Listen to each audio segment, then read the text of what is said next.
गए अभी कहाँ गया? अब खराब नहीं है ना? कहते ठीक है बहुत बचना नहीं है।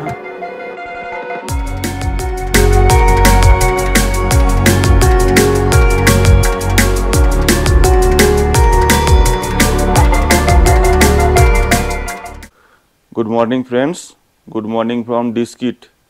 आज के আমরা রয়েছি ডিস্কিট ভিলেজে। অ্যাকচুয়ালি আমাদের থাকার কথা ছিল হুন্ডারে, কিন্তু গতকাল ডিস্কিটে ঢোকার আগে হঠাৎ করে ওয়েদার চেঞ্জ হয়ে যায়, প্রচণ্ড ধুলোঝড় শুরু হয়ে যায়, ফলে ড্রাইভার আর রিস্ক নেয়নি, আমরা সেই জন্য ডিস্কিট ভিলেজেই থেকে যাই। এখন সময় সকাল 8টা, কিন্তু এখনও ওয়েদার ক্লিয়ার হয়নি, বাইরে এখনও বেশ মেঘ আছে, ধুলোঝড়টা নেই, এক পশলা হালকা বৃষ্টি হয়েছে। তো আমরা এখন ওয়েট করছি ওয়েদার ক্লিয়ার হওয়া পর্যন্ত। মেঘ কেটে গেলেই আমরা মোটামুটি রওনা দেব। আর আজকে আইটেনিটিতে আমরা যে স্পটগুলো কভার করব সেটা হচ্ছে তুর্তুক ভিলেজ আর হচ্ছে থাং ভিলেজ। এই দুটো স্পট কভার করে আমরা আবার আজকে হোটেলে ফিরে আসব। হোটেলে ফিরে হোটেলেই আজকে নাইট স্টে করব, করে কালকে মানে আগামীকাল আমরা যাব প্যাংগং লেকের দিকে। তো এই হচ্ছে আজকের মোটামুটি একটা প্ল্যান। তো এখন আমরা waiting for clearance of weather. তো ওয়েদার ক্লিয়ার হলেই আমরা মোটামুটি রওনা দিয়ে দেবো টুয়ার্ডস তুর্তুক ভিলেজ। এই মুহূর্তে আমি রয়েছি ডিস্কিটের যে হোটেল রিয়েল সিয়াচেন, সেখানে তার ছাদের উপর রয়েছি। আমাদের ওয়েদার মোটামুটি এখন অনেকটাই ক্লিয়ার হয়েছে, মেঘ কেটে গেছে। আর আমার পেছনে দেখছেন যে পাহাড়টা, এই পাহাড়টাতে এই যে বরফগুলো দেখা যাচ্ছে, এই বরফগুলো কিন্তু গতকাল যখন আমরা এলাম তখন কিন্তু ছিল না। সারা রাত গতকাল হঠাৎ করে ওয়েদার চেঞ্জ হয়েছে। ওয়েদার চেঞ্জ হওয়ার পরে মেঘ হয়েছিল প্রচুর, ধূলিঝড় হচ্ছিল, প্রচুর ধুলোঝড় হচ্ছিল, এবং ধুলোঝড় হওয়ার পর সারা রাত ধরে প্রচুর স্নোফল হয়েছে। আর তার জন্য ওই যে দেখতে পাচ্ছেন যে পাহাড়ের পেছনে পাহাড়গুলো, ওই পাহাড়ের চূড়াগুলো পুরো সাদা হয়ে গেছে বরফ হয়ে। এইগুলো কাল রাতে সারা রাত ধরে স্নোফল হয়েছে, এবং এখন প্রচণ্ড ঠান্ডা, এতটা ঠান্ডা যে বাইরে থাকাটাই মুশকিল হয়ে যাচ্ছে। তো দেখতেই পাচ্ছেন টুপি পরে একাকার। তো যাই হোক, মোটামুটি ওয়েদার অনেকটা ক্লিয়ার হয়েছে, আমরা বেরোবো এখনই, মোটামুটি রেডি, সবাই রেডি হয়ে গেছে, আমরা বেরোনোর প্রস্তুতি নিচ্ছি, একটু পরেই বেরোবো। এখন আমি পরিচয় করিয়ে দেবো আপনাদের সঙ্গে এনার পরিচয়টা হলো, এনাকে দেখুন, এনার নাম সানি ভাই, এনার বাড়ি ঝাড়খণ্ডের রাঁচিতে, ইনি এই হোটেলে ম্যানেজার। এনার সাথে পরিচয় হলো, ইনি আমার চ্যানেল সাবস্ক্রাইব করলেন, এবং ইনি নিজেও একটি চ্যানেল চালান, যে চ্যানেলের नाम उन्हीं बोलबेन। आपका नाम बताइए सर पहले। मेरा नाम सनी भाई है। आपका चैनल का नाम बताइए। सनी भाई एंटरटेनमेंट। अच्छा, सनी भाई एंटरटेनमेंट। तो আপনাদের কাছে রিকোয়েস্ট, সানি ভাই এন্টারটেনমেন্ট আমার চ্যানেলটাকে সাবস্ক্রাইব করবেন, সঙ্গে আমার চ্যানেলটাকেও সাবস্ক্রাইব করবেন। ওকে, থ্যাংক ইউ। ও তো এই হচ্ছে আমাদের পুরো টিম, পেছনে পুরো শুরু হলো, ড্রাইভার একদম রেডি, গাড়ি স্টার্ট করে দিয়েছে। তো ফ্রেন্ডস, সকলকে আরও একবার গুড মর্নিং এবং ওয়েলকাম জানাই। আমাদের লাদাখ ট্যুরের ডে 6-এর জার্নি শুরু হলো এখান থেকে। আজ ডে 6-এর জার্নির আইটেনারিতে আমাদের রয়েছে Turtuk village, Thang village, Hunder sand dunes এবং সেখানকার ডাবল হাম্প ক্যামেল রাইড ইত্যাদি। তো এখন আমরা যাচ্ছি টুয়ার্ডস তুর্তুক ভিলেজ। প্রথমেই আমরা তুর্তুক যাব না, তুর্তুক ভিলেজ ক্রস করে আমরা যাব আরও কিছুটা দূরে থাং ভিলেজে। এই থাং ভিলেজ হলো ভারতের উত্তর দিকের সর্বশেষ গ্রাম, অর্থাৎ Northern most village of India. এই থাং ভিলেজের পরেই শুরু হয়ে যায় পাকিস্তান। অবশ্য পাকিস্তান নয়, এটা হলো পিওকে, অর্থাৎ পাকিস্তান অকুপাইড কাশ্মীর, যেটা ভারতেরই একটি অংশ এবং পাকিস্তান জোর করে দখল করে রেখেছে। তো যাই হোক, আজকের এই জার্নিতে আমি দেখাবো তুর্তুক যাওয়ার পথে নানা রকম ছবি, যেমন road condition, natural beauty, valley, river pattern ইত্যাদি ইত্যাদি। সুতরাং আমার সাথে লাদাখ জার্নি করতে চাইলে এবং লাদাখের যে ন্যাচারাল বিউটি সেটা এনজয় করতে চাইলে পুরো ভিডিওটি দেখুন, আশা করি ভালো লাগবে। কারণ এই ভিডিওতে আমি যতটা সম্ভব ন্যাচারাল বিউটিগুলোকে অ্যাকুরেটভাবে ডেসক্রাইব করার চেষ্টা করেছি। তো এই মুহূর্তে আমরা এগিয়ে চলেছি ডিস্কিট ছেড়ে তুর্তুকের দিকে। পাশের ভ্যালিটাকে একবার দেখুন, ভ্যালির মধ্যে প্রচুর বালি। আশ্চর্যের বিষয় হলো, এই লাদাখ রিজিয়নে পাহাড়ে ঘেরা ভ্যালির মধ্যে এই রকমের সাদা বালি কোত্থেকে এলো। এটা কিন্তু একটা রহস্য। পাশের ভ্যালির মধ্যে গাছপালাগুলোকে দেখুন, অসম্ভব সুন্দর এবং ডিপ সবুজ রঙের একটি জঙ্গল। এই জায়গাটার নাম হচ্ছে হুন্ডার, মানে আমরা এখন হুন্ডার ভিলেজ ক্রস করছি। ডিস্ট্রিক্ট থেকে অলমোস্ট 10 থেকে 12 কিলোমিটার আসার পর এই হুন্ডার গ্রামটি পড়ে এবং হুন্ডার গ্রাম পেরিয়ে এরপরে আসবে প্রতাপপুর। তো যাই হোক, এই মুহূর্তে আমরা ক্রস করছি হুন্ডার ভিলেজ এবং সেই সঙ্গে রাস্তার ধারে যে গাছগুলো দেখতে পাচ্ছেন এগুলো হচ্ছে সব অ্যাপ্রিকট গাছ এবং গাছগুলোতে ফুল এসছে। গাড়িতে বসেই আমরা অ্যাপ্রিকট ফুলের যে সুমিষ্ট গন্ধ সেটা বেশ অনুভব করছি।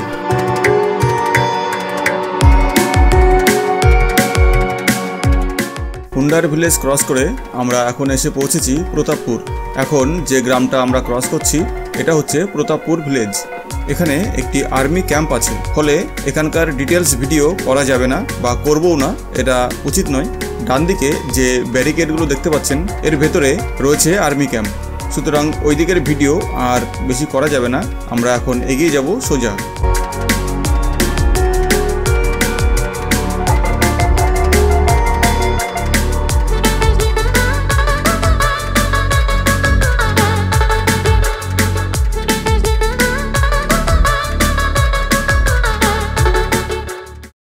ওই যে দূরে যে নদীটা দেখতে পাচ্ছেন এটা হলো সায়ক নদী। অনেকক্ষণ ড্রাইভ করার পর আমরা অবশেষে সায়ক নদীর কাছে পৌঁছে গেছি। এই সায়ক নদীটা হলো নুব্রা ভ্যালির প্রধান নদী।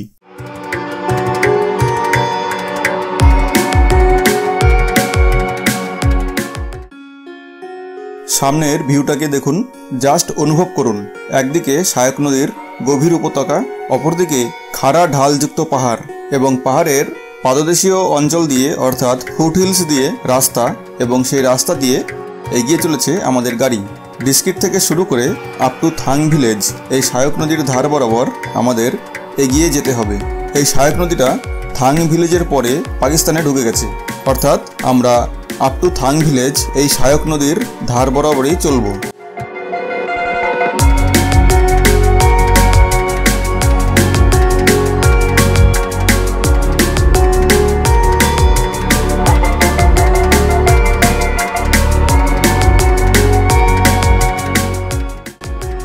এখন যে জায়গাটা আমরা ক্রস করছি এই জায়গাটার নাম হলো স্কুরু।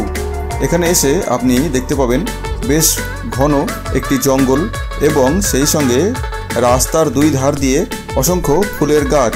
সেই সঙ্গে দেখা যাবে গাছগুলিতে প্রচুর রং বেরঙের ফুল ফুটে রয়েছে, বিশেষ করে লাল রঙের জংলি গোলাপ ফুল প্রচুর পরিমাণে এখানে দেখা যায়। তো এই জায়গাটার নাম হলো স্কুরু, একটি ছোট্ট পাহাড়ি গ্রাম এবং তার পাশ দিয়ে বয়ে চলেছে সায়ক নদী।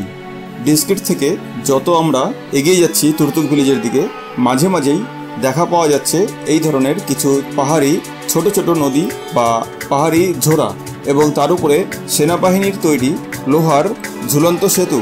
এছাড়া চোখে পড়বে রাস্তার ধারে অসংখ্য বৌদ্ধ স্তূপ।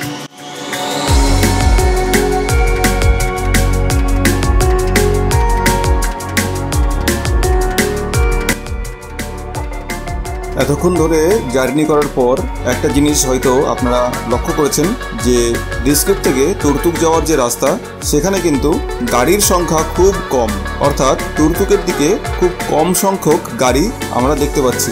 এর থেকে বোঝা যায় যে এই রুটটাতে টুরিস্ট খুব কমই আসে। মাঝে মধ্যে দু একটি গাড়ি আমরা দেখছি যেটা আমাদের সামনে থেকে ক্রস করছে বা আমাদেরকে ওভারটেক করছে, তবে ওভারঅল গাড়ির সংখ্যা খুবই কম।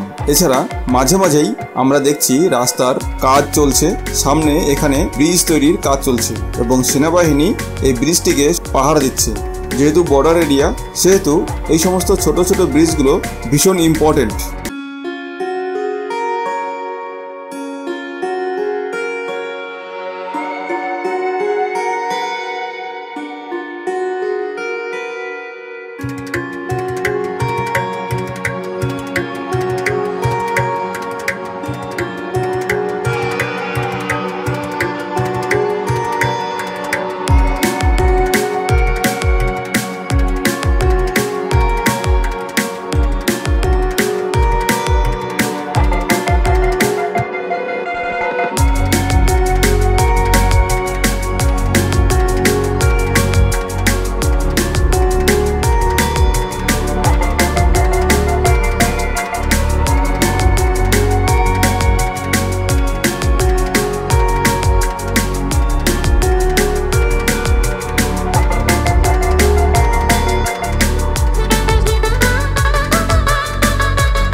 সামনে দেখুন আমরা নদীর কত কাছে পৌঁছে গেছি এবং সেই সঙ্গে এখানে যে ভ্যালি সেটাও বেশ সংকীর্ণ এবং নদীর একদম ধার দিয়ে চলে গেছে রাস্তা। একদিকে খাড়া পাহাড় এবং অপরদিকে সহায়ক নদী।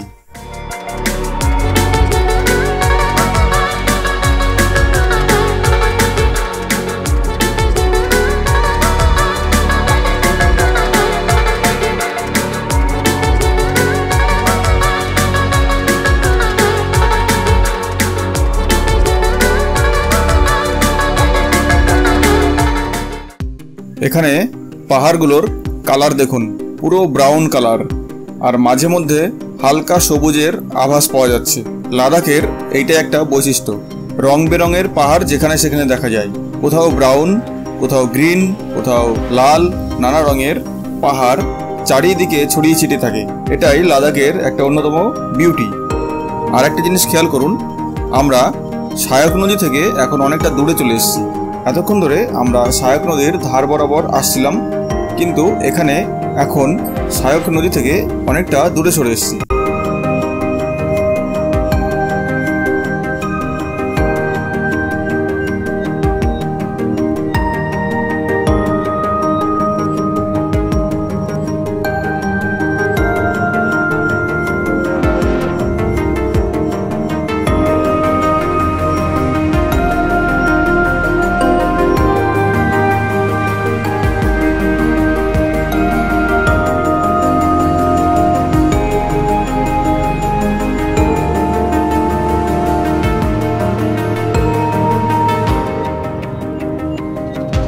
এইখানে রাস্তায় দেখুন পাথর পড়ে রয়েছে। এই জায়গাটা হলো রকফল জোন। লাদাখের রাস্তায় এই ধরনের রকফল জোন প্রচুর পাওয়া যায়। এই রাস্তাগুলো কিন্তু ভীষণ ডেঞ্জারাস, গাড়ি ভীষণভাবে স্কিড করে। এরকম জায়গা দেখলে খুব দ্রুত এখান থেকে সরে পড়াই ভালো, না হলে যে কোনো মুহূর্তে পাথর পড়ে আহত হওয়ার সম্ভাবনা প্রবল।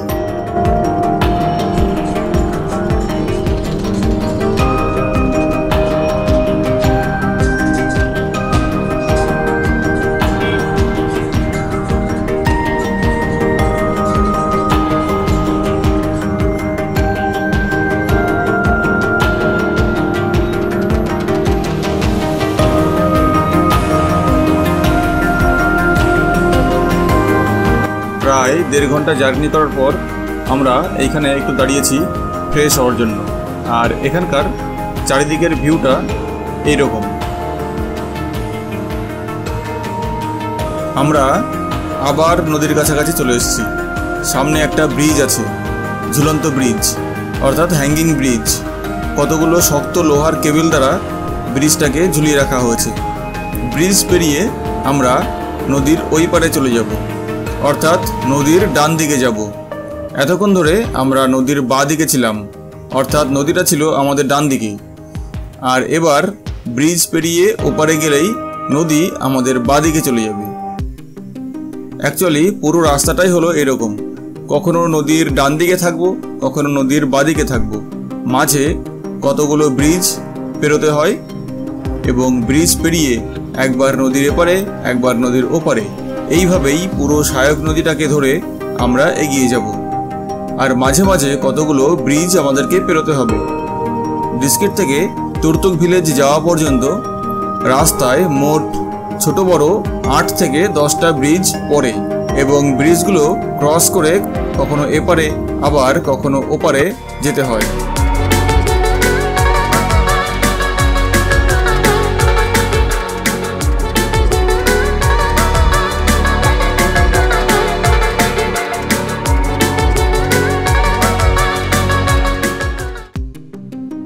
দেখুন সামনে আরও একটা ব্রিজ, এটাও একটা হ্যাঙ্গিং ব্রিজ। এই ব্রিজটাও লোহার কেবল দ্বারা ঝুলিয়ে রাখা হ্যাঙ্গিং ব্রিজ। তবে আগের ব্রিজ থেকে এই ব্রিজটা একটু দুর্বল। এখানে অ্যাট এ টাইম একটা করে গাড়ি পাস করানো হয়। একটা গাড়ি ওপারে যায় এবং ওপার থেকে আরেকটা গাড়ি এপারে আসে। দেখুন কি সুন্দর একটা ভিউ, অসাধারণ। আর কেবলগুলো দেখছেন, পাশাপাশি 6টা কেবল একসঙ্গে ফিট করে ব্রিজটাকে ঝুলিয়ে রাখা হয়েছে। আর এখানকার ভিউটা দেখুন, জাস্ট অসাম।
এইগুলো হচ্ছে অ্যাপ্রিকট গাছ।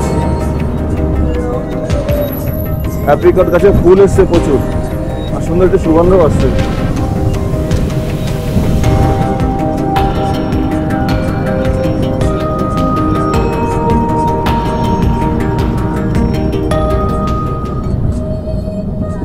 সম্পূর্ণ মাটি পাথরের ঢিবি। ওয়াও, কি সুন্দর। এই জায়গাটার নাম ট্যাক্সি। এখানে একটি আর্মি চেকপোস্ট আছে। এখানে গাড়ির কাগজপত্র এবং ইনার লাইন পারমিট শো করতে হবে এবং তারপর সামনে এগিয়ে যাওয়ার ছাড়পত্র পাওয়া যাবে। এখানে আরও একটি ব্রিজ, থাং ভিলেজে ঢোকার 3.5 কিলোমিটার আগে এই ব্রিজটি পড়বে। বেশ বড় সড়ো একটি ব্রিজ। এই ব্রিজ দিয়ে আপ এবং ডাউন দুদিক থেকেই গাড়ি চলাচল করে। তো থাং ভিলেজ ঢোকার আগে এই ব্রিজটি একটি অন্যতম ল্যান্ডমার্ক।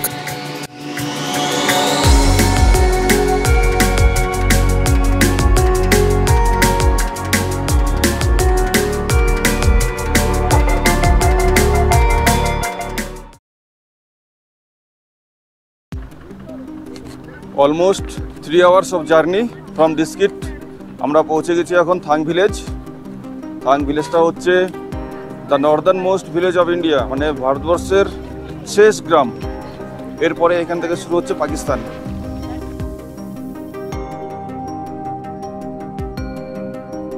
তো এই হলো Thang village, the northernmost village of India, অর্থাৎ ভারতের উত্তর দিকের শেষ গ্রাম।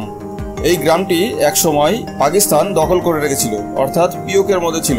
1971 সালে ডিসেম্বর মাসে জায়গাটিকে ইন্ডিয়ান আর্মি অপারেশন চালিয়ে পুনরুদ্ধার করে এবং তখন থেকে এই থাং ভিলেজটি ভারতেরই একটি পার্ট হয়ে রয়েছে।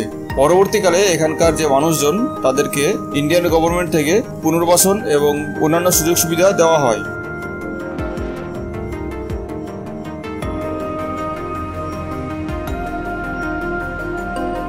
এই বোর্ডটা দেখুন, এই বোর্ডে লেখা আছে যে আমরা আমাদের যে বাঁদিকে, এই দিকটায় বাঁদিক, এটা পাকিস্তানি বর্ডার। আর পাকিস্তানের বর্ডারের ওখানে যে ভিলেজটা দেখা যাচ্ছে ওই ভিলেজটার নাম হচ্ছে ফারনু। আর এই দিকটায় আমরা এখন যেখানে রয়েছি সেই জায়গাটার নাম হচ্ছে থাং। এটা হচ্ছে ইন্ডিয়ান ভিলেজ। একদিকে ফারনু ভিলেজ, একদিকে ইন্ডিয়ান ভিলেজ, মানে যেকে থাং ভিলেজ, মাঝখানে বর্ডার। কি লেখা আছে? Thang village on Indian side and Farnu village on Pakistan side. Before 1971 this village are twin village as both share common relationships. মানে ব্যাপার হচ্ছে পাকিস্তানের ওদিকে যে ভিলেজটা আছে ফারনু আর এই যে থাং ভিলেজ একসঙ্গে ছিল একসময়। All of sudden of the intervening night of 16 and 17 December 1971 this village are separated by the LOC। মানে দুটো ভিলেজ হঠাৎ করে বর্ডারের LOC যেটা লাইন অফ কন্ট্রোল সেটা দ্বারা বিচ্ছিন্ন হয়ে গেছে।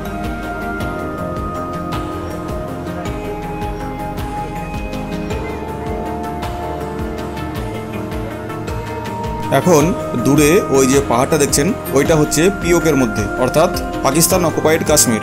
এবং সেই সঙ্গে যে সবুজ জঙ্গলটা দেখতে পাচ্ছেন এবং বাড়িঘরগুলো দেখা যাচ্ছে, ওই ভিলেজটার নাম হচ্ছে ফারনু ভিলেজ, যেটা বর্তমানে পিওকের মধ্যে রয়েছে। এবং পাহাড়ের গায়ে যে লাইনগুলো দেখা যাচ্ছে সেগুলো হলো ওখানকার রাস্তা।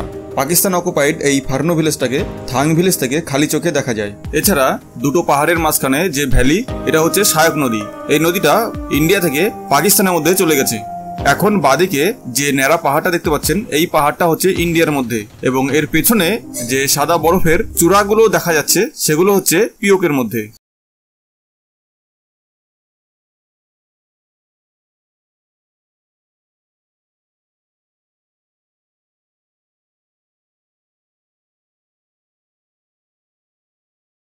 জাস্ট বর্ডারে আমরা রয়েছি। এই পাহাড়টার একদম পায়ের কাছে, একদম বর্ডার। আর খুব বেশি হলে 20 মিটার যদি আমরা হেঁটে যাই তাহলে পাকিস্তানের মধ্যে পৌঁছে যাব। কিন্তু ব্যাপার হচ্ছে ওখানে মাইন্স পোতা আছে। এখানে লোকাল যিনি গাইড আছেন তিনি বললেন যে ওখানে মাইন্স পোতা আছে। আর এখানে একটা বাংকার আছে। এই বাংকারটা হচ্ছে ইন্ডিয়ান আর্মির বাংকার। এইখানে যে কাঠিটা পোতা আছে একটা লাঠির মতো, এই লাঠির মধ্যে মানে এই কাঠিটার পাশে মাইন্স পোতা আছে। এখানে একটা, ওই দূরে আরও অনেকগুলো আছে পাশাপাশি, এগুলো সব মাইন্স লাগানো আছে এখানে। আর এই যে কাঠিটার ওপর দিকে যে পাহাড়টা, এই পাহাড়টা হলো পাকিস্তানের। তো আমরা এই মুহূর্তে রয়েছি থাং ভিলেজে। আর থাং ভিলেজের যে হিস্ট্রি, সেই হিস্ট্রি আমাদেরকে বলবেন। এখানে একজন চাচাজিকে পেয়েছি, উনি অনেক ভিডিওতে ওনাকে আমি দেখেছি। তো উনি এখন আমাদের একটু সেই রিলেশন মানে কি হিস্ট্রি হয়েছে সেই হিস্ট্রি সম্পর্কে ছোট্ট একটু বলবেন। তো আমরা শুনে নেবো ওনার কাছে। चाचा जी पहले तो आप ये बताइए इस विलेज का हिस्ट्री क्या है? ये तो क्या पहले 71 के पहले तो अपने पासन गांधार था हम लोग पूरा, जो वहाँ पर ब्रिटिश था ना, लकड़ी ब्रिटिश और चुलूम का तुर तो चक्सी था। ये चार अपने इंडिया ने 71 के बाद कब्जा किया।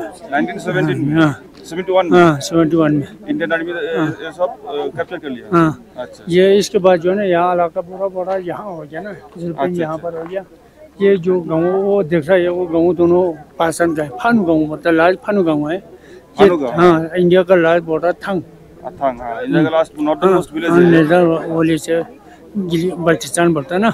ये इलाका ये मंडन जो है ना, ऊपर मंडन पूरा पासन का। हाँ ये पूरा पासन का है। जो या वहाँ पर बर्फ जो मंडन जो है ना, वो भी पासन का है। वो बर्फ लगा हुआ पाकिस्तान में पासन का। ये नीचे वाला हमारा है। ये जो है ना, ये हमारा है, ये यूरोपियन है। वो वहाँ पर मंडन के ऊपर रोड जैसा बना हुआ नहीं, वो आगे वाला। हाँ वो पूरा बैंकर है पास आर्मी का। ये ग्लेशियर में यहाँ से जाता है, थर ग्लेशियर में उसके पीछे से जाता है। आर्मी उधर आपका रिलेटिव भी वहाँ पर है, हमारा मामा चाचा पूरा वहाँ पर है। मामा चाचा सब उधर वहाँ पर है। कब गए अभी? अभी कहाँ जाएगा, कुछ नहीं। ठीक है, बहुत हाँ दर्शनार्थ है ना, मन खराब पड़ता है जाने का। अच्छा वो तो होता है। थैंक यू चाचा जी, बहुत इनफरमेशन दिया आपने। সামনে যে বরফ ছাড়া পাহাড়টা দেখা যাচ্ছে এটা ইন্ডিয়ার, তার পেছনে যে পাহাড়টা দেখা যাচ্ছে বরফের, এটা হচ্ছে পাকিস্তানের। এটাও পাকিস্তানের পাহাড়, এখানে মাইন লাগানো আছে, এখানে যাওয়া যায় না। আর নিচে যে নদীর ভ্যালিটা, এই ভ্যালির ওই পাশে যে গ্রাউন্ডটা দেখা যাচ্ছে, সেই গ্রাউন্ডটা পাকিস্তান, ফার্নো ভিলেজ। আর আমরা এখন রয়েছি ইন্ডিয়ান নর্দার্ন মোস্ট ভিলেজ, সেটা হচ্ছে থাং ভিলেজ।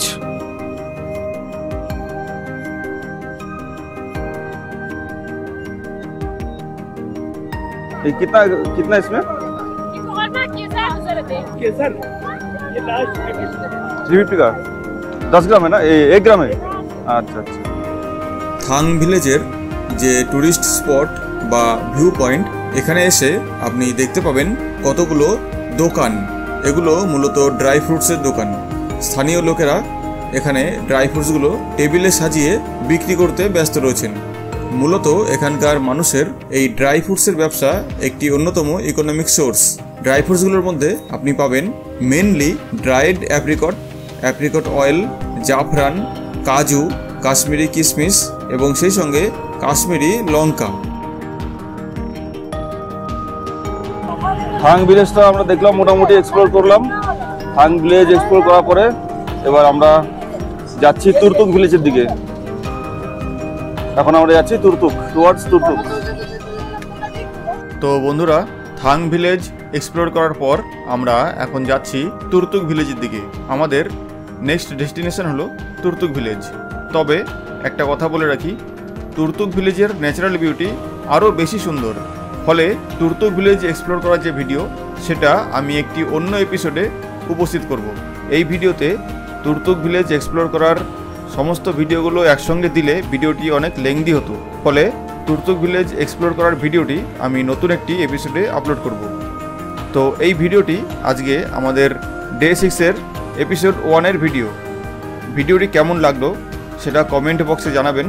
এবং যারা আমার চ্যানেলে নতুন, তাদের কাছে রিকোয়েস্ট, চ্যানেলটিকে সাবস্ক্রাইব করবেন এবং ভিডিওতে লাইক, শেয়ার এবং কমেন্ট করে পাশে থাকবেন।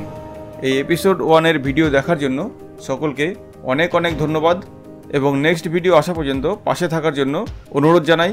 শেষে সকলকে আরও একবার অনেক অনেক ধন্যবাদ জানাই। সকলে খুব ভালো থাকবেন। Bye bye.